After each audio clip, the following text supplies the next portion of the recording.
नमस्कार, स्वागत आप सभी का यूट्यूब चैनल नॉलेज टीवी। सभी हरियाणा वासियों के लिए दिन भर की 20 बड़ी खबरें, बड़ी घोषणाएं, आदेश, ऐलान, क्या है पूरी अपडेट, आइए देखते हैं।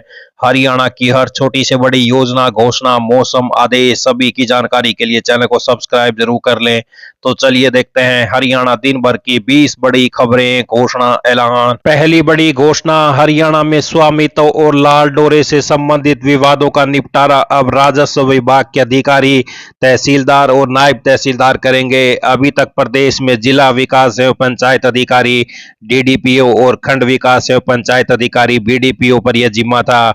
विकास एवं पंचायती राज विभाग निदेशालय ने सभी उपायुक्तों को पत्र भेजकर आदेश किए हैं कि अब संबंधित कार्य राजस्व विभाग के अधिकारी देखेंगे। इसका लाभ यह होगा कि स्वामित्व के अधिकार से संबंधित विवादों का तेजी से निपटारा होगा। तो ये बड़ी अपडेट, अब लाल डोरे से जुड़े विवादों का निपटान करेंगे तहसीलदार। विकास एवं पंचायती राज विभाग के निदेशालय की ओर से जारी किए गए आदेश। आइए अगली बड़ी घोषणा देखते हैं। गुरुग्राम में सीनियर डिप्टी मेयर चुनाव दूसरी बार टल गया है। पार्षदों की मीटिंग खत्म, तबीयत खराब होने के कारण नहीं पहुंची मेयर। तो ये बड़ी अपडेट, गुरुग्राम नगर निगम में सीनियर डिप्टी मेयर और डिप्टी मेयर के पदों के लिए बहुप्रतीक्षित चुनाव दूसरी बार टल गया। 1.25 साल के लंबे इंतजार के बाद हो रहे इस चुनाव को लेकर राजनीतिक गलियारों में हलचल थी। पंजाब एवं हरियाणा हाईकोर्ट के निर्देश के बाद निगम आयुक्त ने इस संबंध में आधिकारिक नोटिस जारी किया था। हालांकि अधिकतर पार्षद और नगर निगम कमिश्नर ने कार्यालय पहुंचकर बैठक की, लेकिन तबीयत खराब होने के कारण बैठक में मेयर नहीं पहुंची, जिसके कारण बैठक खत्म कर सीनियर डिप्टी मेयर और डिप्टी मेयर के पदों के लिए चुनाव को फिर से टाल दिया गया है। आइए अगली बड़ी घोषणा देखते हैं। हरियाणा में 1 मई को सभी स्कूल रहेंगे बंद। बुध पूर्णिमा की छुट्टी रहेगी, बहाने से छात्रों को बुलाने पर होगी कार्रवाई। तो ये बड़ी अपडेट स्कूलों को लेकर। आइए अगली बड़ी घोषणा देखते हैं। हरियाणा की मंडियों में गेहूं उठान की सुस्त चाल पर अब सरकार सख्त हो गई है। कुरुक्षेत्र में लापरवाही दबे धीमी उठान के लिए 10 ट्रांसपोर्टरों पर 8,86,500 रुपए का जुर्माना ठोक दिया गया है। इसके साथ ही सरकार ने सख्ती दिखाते हुए संकेत दिए हैं कि अब ढिलाई नहीं चलेगी। जो भी ट्रांसपोर्टर सिस्टम को धीमा करेगा उसे ब्लैकलिस्ट कर खरीद प्रक्रिया से बाहर का रास्ता दिखाया जाएगा। तो धीमी उठान पर 10 ट्रांसपोर्टरों पर 8,40,000 का जुर्माना, 30% गेहूं मंडियों में अटका। इस सीजन में पहली बार सरकार ने की सख्त कार्रवाई, ब्लैक लिस्ट करने की भी चेतावनी। 11 जिलों में अभी भी चिंताजनक हालात बने हुए हैं। जींद, सिरसा, फतेहाबाद, हिसार, सोनीपत, कैथल, करनाल, रोहतक, कुरुक्षेत्र, पानीपत और भिवानी में चिंताजनक आंकड़े हैं उठान के।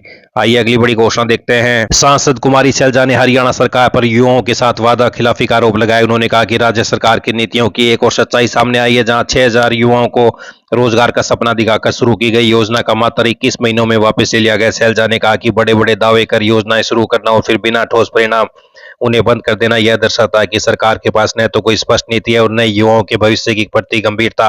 हरियाणा का युवा पहले ही बेरोजगारी की समस्या से जूझ रहा है, ऐसे में इस तरह के फैसले युवाओं के लिए अन्याय है। सांसद ने कहा कि युवाओं को रोजगार के लिए सरकार ने 12 जुलाई 2024 को आईटी सक्षम युवा योजना शुरू की थी। यह योजना सरकार ने हरियाणा को आईटी हब के रूप में विकसित करने को लेकर की थी।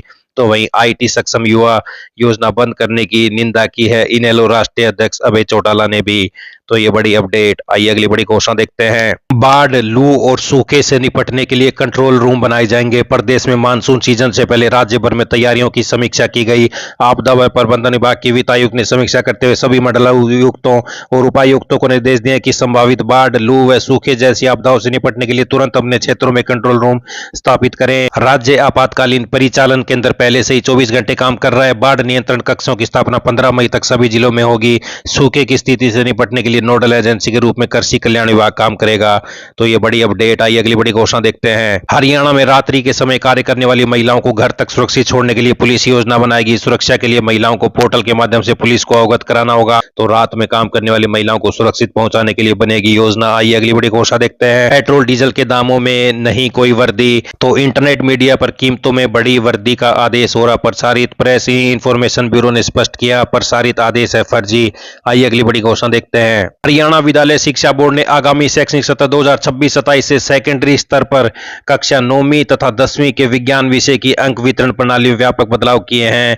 तो ये बड़ी अपडेट। अब विज्ञान विषय की लिखित परीक्षा 80 अंकों की होगी। वहीं प्रयोगात्मक परीक्षा और आंतरिक मूल्य, इंटरनल असेसमेंट और प्रैक्टिकल को घटाकर 10-10 अंक निर्धारित कर दिए हैं।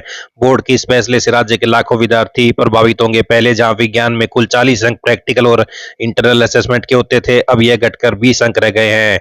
तो ये हरियाणा बोर्ड का बड़ा फैसला, 10वीं में विज्ञान की परीक्षा अब 80 अंकों की होगी, प्रैक्टिकल और इंटरनल असेसमेंट 20 नंबरों का होगा।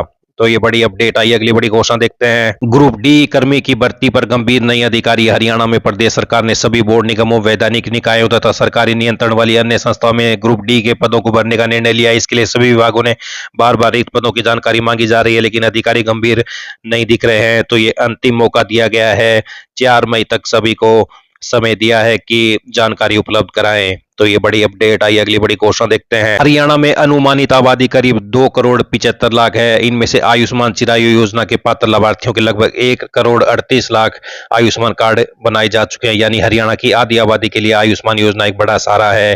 तो आयुष्मान भारत योजना की शुरुआत वर्ष 2018 में केंद्र सरकार द्वारा की गई थी, जिसके तहत पात्र परिवारों को 5 लाख रुपए तक का निःशुल्क इलाज मिलता है।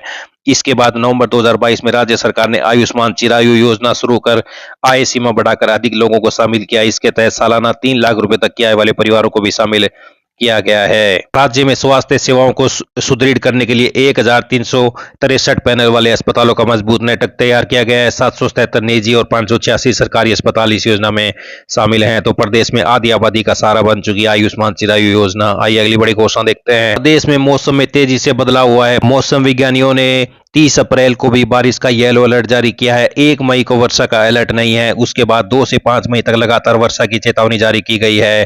तो ये बड़ी अपडेट, 5 मई तक भीगता रहेगा प्रदेश। तो ये बड़ी अपडेट आई। अगली बड़ी घोषणा देखते हैं। भर्तियों में क्लोजिंग डेट के बाद बने प्रमाण पत्र पूरी तरह अमान्य। हाई कोर्ट ने कहा, आरक्षण के लिए प्रमाण पत्र समय से जरूरी। सरकारी स्कूलों के 5 लाख विद्यार्थी अब दोबारा टैबलेट पर कर सकेंगे पढ़ाई। निष्क्रिय पड़े टैब दोबारा विद्यार्थियों को दिए जाएंगे। 1 सिम कार्ड व हर महीने 1 GB डाटा मिलेगा। खराब टैब की मरम्मत और सिम व इंटरनेट सुविधा के लिए होगा टेंडर। तो ये बड़ी अपडेट, पात्र छात्रों को ही मिलेगा योजना का लाभ। हरियाणा में ई अधिगम योजना के तहत 10वीं से 12वीं कक्षा के सरकारी स्कूलों के विद्यार्थियों को टैब दिए गए हैं। अभी तकरीबन 9 लाख विद्यार्थी टैब से पढ़कर लाभान्वित हो चुके हैं। तो ये बड़ी अपडेट आई। अगली बड़ी घोषणा देखते हैं। यूजीसी नेट 2026 नोटिफिकेशन जारी कर दिया है। आवेदन 29 अप्रैल से 20 मई 2026 तक तो आवेदन कर सकते हैं। बात करते हैं सोने चांदी के दाम की। 10 ग्राम 24 कैरेट सोना 679 रुपए बढ़कर 1,48,652 रुपए 10 ग्राम पर पहुंच गया है। तो वहीं 1 किलो चांदी 582 रुपए बढ़कर 2,36,882 रुपए पर पहुंच गई है। तो ये सभी हरियाणा वासियों के लिए आज बड़ी खबरें, घोषणा, आदेश, ऐलान, पल पल की अपडेट मिलती रहेगी। चैनल को सब्सक्राइब जरूर कर लें। बहुत बहुत धन्यवाद।